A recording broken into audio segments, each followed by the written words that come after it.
నమస్తే ఫ్రెండ్స్, గత వీడియోలో మనము నియోగ పద్ధతి ద్వారా మన దీర్ఘతముడు బలి అయినటువంటి మహారాజుకి ఏ విధంగా సంతానాన్ని అపేక్షించుండో తెలుసుకున్నాము. అదేవిధంగా ఇదే నియోగ పద్ధతి ద్వారా కూడా ధృతరాష్ట్రుడు మరియు పాండురాజు అనే ఇద్దరు రాజులు కూడా పుట్టిరు. వాళ్ళు ఏ విధంగా పుట్టిరో వివరంగా ఈ వీడియోలో తెలుసుకున్నాం. అయితే శంతన మహారాజుకి గంగాదేవి కలిసి భీష్ముడు జన్మిస్తాడు. తర్వాత శంతన మహారాజు తిరిగి సత్యవతి దేవితో వివాహం జరిగిన తర్వాత చిత్రాంగదుడు, విచిత్ర వీరుడు అనేటువంటి ఇద్దరు పిల్లలు జన్మిస్తారు. అయితే చిత్రాంగదుడు గంధర్వుడితో యుద్ధం చేసి చనిపోతాడు. విచిత్ర వీరుడు ఉంటాడు కానీ అంత పెద్ద యోధుడు కాదు. కాకపోవడంతో శంతన మహారాజు యొక్క మొదటి సంతానమైనటువంటి భీష్ముడు కాశీరాజు తన కూతురులైనటువంటి అంబిక, అంబాలిక ముగ్గురికి స్వయంవరం ప్రకటించడంతో అక్కడికి వెళ్ళి ఆ ముగ్గురిని కూడా గెలుచుకొని తీసుకొచ్చేసి తన సోదరుడైనటువంటి విచిత్ర వీరుడికి పెళ్లి చేయాలనేసి వచ్చి తీసుకొని వస్తాడు. తీసుకొచ్చిన తర్వాత అందులో అంబ ఏమంటుందంటే, ఆల్రెడీ నేను సాల్వుడు అనేటువంటి మహారాజుని ఇష్టపడ్డాను, ఆ విషయం తెలియక నీ కుమారుడు ఇక్కడ తీసుకొచ్చిండు అనేసి విషయాన్ని సత్యవతి దేవికి చెప్పడంతో సత్యవతి దేవి తిరిగి సాల్వుడి దగ్గరికి పంపిస్తుంది అంబని. అంబిక, అంబాలిక ఇద్దరు కూడా ఇప్పుడు విచిత్ర వీరుడు భార్యలు అవుతారు. భార్యలు అయిన తర్వాత ఒక 3 years వరకు కూడా వాళ్ళకి ఎటువంటి సంతానం కలగకపోవడంతో అతను చనిపోతాడు. విచిత్ర వీరుడు సంతానం కలగకుండానే విచిత్ర వీరుడు చనిపోతాడు. చనిపోయిన తర్వాత ఇప్పుడు ఇద్దరు కోడలు ఉంటారు సత్యవతి దేవికి, అంబిక, అంబాలిక. కానీ కొడుకు లేడు కాబట్టి ఇప్పుడు భీష్ముడేమో దాశరాజుకి ఇచ్చినటువంటి ప్రమాణం ఇస్తుంది. దశరాజు అంటే ఈ యొక్క మత్స్యగంధ సత్యవతి దేవి యొక్క తండ్రి తనకి మాట ఇస్తాడు. ఆ మాట ప్రకారం తను సింహాసనాన్ని అధిష్ఠించాడు, పెళ్లి చేసుకునేసి.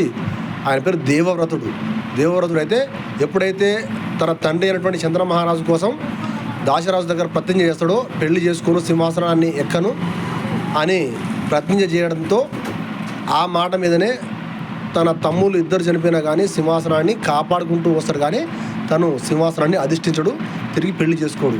సత్యవతి దేవి ప్రాధేయపడుతుంది పెళ్లి చేసుకొని, కానీ ఇచ్చిన మాట తప్పనన్నాడు భీష్ముడు. అంత గొప్పవాడు భీష్ముడు. తర్వాత తన ఇద్దరు కుమారులు చనిపోవడంతో సత్యవతిదేవి సింహాసనానికి ముప్పు ఏర్పడుతుందని ఊహించి దానికి ఇటువంటి ఏదైనా ధర్మ మార్గం ఉందో ఆలోచించి చెప్పనేసి భీష్ముడిని అడుగుతుంది. అడిగినప్పుడు భీష్ముడు దీర్ఘతముడి యొక్క వృత్తాంతాన్ని తన తల్లికి చెప్పిండు. క్రిందటి వీడియోలో మనము దీర్ఘతముడి యొక్క వృత్తాంతాన్ని విన్నాం. అయితే తనకి ఎవరికి సత్యవతి దేవికి వివాహపూర్వము పరాశర మహర్షి యొక్క అనుగ్రహం వలన వేదవ్యాసుడు జన్మించిండు అనేసి చెప్పినాము. జన్మించినటువంటి వేదవ్యాసుడు అరణ్యాలకు వెళుతూ, అమ్మ నువ్వు ఎప్పుడు కోరుకుంటే అప్పుడు వచ్చేస్తా అనేసి అప్పుడే మాటేశాడు. ఎవరికి? తన తల్లి అయినటువంటి సత్యవతి దేవికి. అయితే ఇప్పుడు వేదవ్యాసుడు యొక్క అవసరం పడదనేసి తను తలుసుకోగానే వేదవ్యాసుడు తల్లి దగ్గరకు వచ్చేసి తల్లిని ఏంటమ్మా ఆజ్ఞ అనేసి అడుగుతాడు. అడిగినప్పుడు ఇది నాయన, ఇద్దరు తమ్ముడు చనిపోయారు, ఇప్పుడు ఇద్దరు కోడలుర్రు, వాళ్ళకి సంతానం లేదు, సింహాసనానికి ముప్పు ఏర్పడ్డది అనేది చెప్తుంది.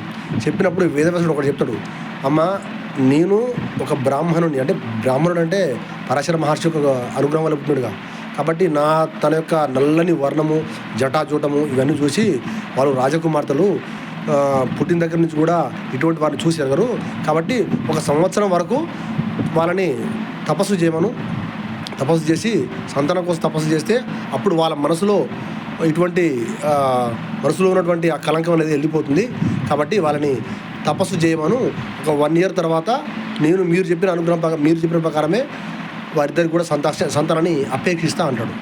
అన్నప్పుడు ఇప్పుడు 1 year వరకు ఇప్పుడే రాజు సింహాసనానికి రాజు లేకపోతే చాలా ప్రాబ్లమ్స్ ఫేస్ చేయాల్సి వస్తుంది ప్రజలు కూడా.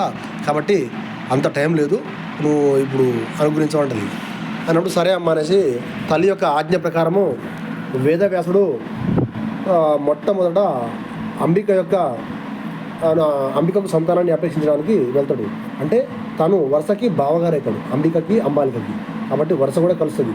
కాబట్టి సంతానాన్ని అపేక్షించే సమయంలో ఉదారుడై అపేక్షిస్తాడు. కానీ గదిలోకి వెళ్ళేటప్పుడు కానీ, గది నుంచి బయటకు వచ్చడం కానీ అతనికి అటువంటి కామంతో కూడినటువంటి ఆలోచన లేకుండా అంత గొప్పవాడన్నమాట.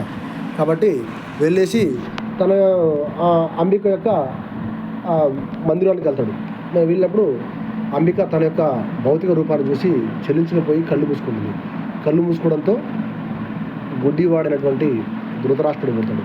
తర్వాత అంబాలిక యొక్క గృహానికి వెళ్ళినప్పుడు అంబాలిక తన యొక్క భౌతిక రూపాన్ని చూసి వెలవెలబోతుంది. వెలవెలబోవడంతో తెల్లని వర్ణం కలిగినటువంటి పాండురాజు జన్మిస్తాడు. అయితే ఇద్దరు కూడా ఆ తెల్లని వర్ణంతో ఒకతను పుట్టినాడు, ఒకతను గుడ్డివాడు పుట్టింది కాబట్టి ఇంకోసారి అనుగ్రహించనేసి తల్లి తన కుమారుడైనటువంటి వేదవ్యాసుని కోరడంతో మళ్ళీ ఒకసారి తన యొక్క కోడలైనటువంటి పెద్ద కోడలైనటువంటి అంబికను అడుగుతాడు. అయితే అంబిక తను మనస్కరించక తన దాసిని పంపిస్తుంది. ఆ దాసి ఎంతో ఉదార హృదయంతో వేదవ్యాసుడి యొక్క తేజస్సుకి నేను సంతానాన్ని ఇవ్వబోతున్నాననేసి గొప్ప ఆలోచనతో వెళ్ళడంతో పరమ నీతి కోవిదుడైనటువంటి విదురుడు వాళ్ళకి జన్మిస్తారన్నమాట. అంత గొప్ప వృత్తాంతము వారి యొక్క వృత్తాంతం.